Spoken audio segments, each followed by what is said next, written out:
ডাঙৰীয়াৰ ইনিচিয়েটিভত ভোটগাঁৱত প্ৰায় 3 কিলোমিটাৰ ৰাস্তা আমি উদ্বোধন কৰিলোঁ, ফাউণ্ডেশ্যন ষ্টোন লে কৰিলোঁ আৰু এতিয়া দেৱৰগাঁও হায়াৰ ছেকেণ্ডাৰীত এই বছৰ আমি প্ৰায় 95 লাখ ইয়াত চেংচন দিছোঁ আৰু নতুনকৈ এডিশ্যনেল ক্লাছৰুম নিৰ্মাণ কৰাৰ কাৰণে, কাৰণ দেৱৰগাঁও হায়াৰ ছেকেণ্ডাৰী আমাৰ এটা ঐতিহাসিক হায়াৰ ছেকেণ্ডাৰী।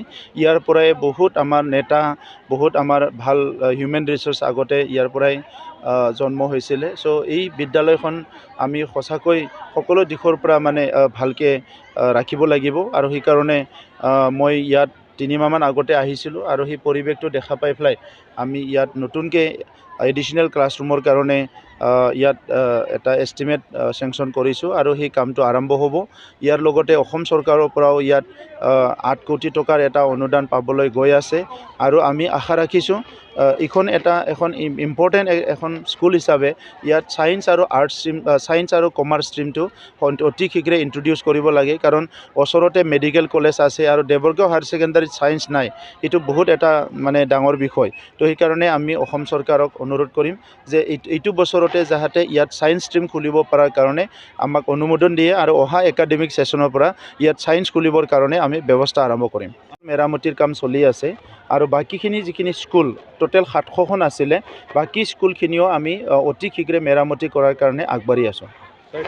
চাওক, হাগ্ৰামা মহিলাৰী ডাঙৰীয়াই ডেভেলপমেণ্টত ইমান গুৰুত্ব দিয়া নাছিলে, এইটো সকলোৱে জানে। তেখেতে চৰকাৰটো চলাব লাগে, চলাই আছিলে, কিন্তু কোনো এখন বিদ্যালয়, কোনো এখন কিবা এটা ৰাজহুৱা অনুষ্ঠান, কিবা এটা উন্নতিকৰণ হ'ব লাগে, আগবাঢ়ি যাব লাগে, তেনেকুৱা বিষয় একো তেখেতে গুৰুত্ব দিয়া নাছিলে, আজি যিটো দেখিবলৈ পোৱা যায়। নহ'লে তেখেতে 17 বছৰ চিফ থকাৰ পিছত এইখন বিদ্যালয় বহুত আগত লৈ যাব পাৰিলেহেঁতেন। তো সেইকাৰণে আজি যিয়ে নহওক তেখেতসকলৰ দিনটো গ'ল। এতিয়া আমি বড়োলেণ্ডৰ প্ৰত্যেকখন high school, higher secondary school, college ভালকৈ নিৰ্মাণ কৰাৰ কাৰণে, কাৰণ অনুষ্ঠান ভাল থাকিলেহে মানৱ সম্পদ আমি গঢ়িব পাৰিম। সেইকাৰণে আমাৰ লক্ষ্যটো হ'ল প্ৰত্যেকটো অনুষ্ঠান যাতে শক্তিশালী ৰূপে আমি গঢ় দিব পাৰে, সেইটোৱে আমাৰ লক্ষ্য।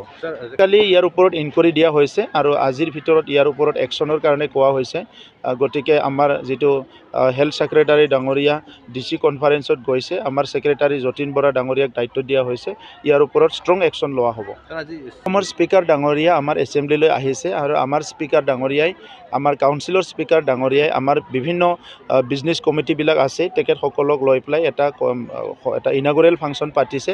তাত আমি সকলো অংশগ্ৰহণ কৰিম, আমাৰ স্পীকাৰ ডাঙৰীয়াও অংশগ্ৰহণ কৰিব।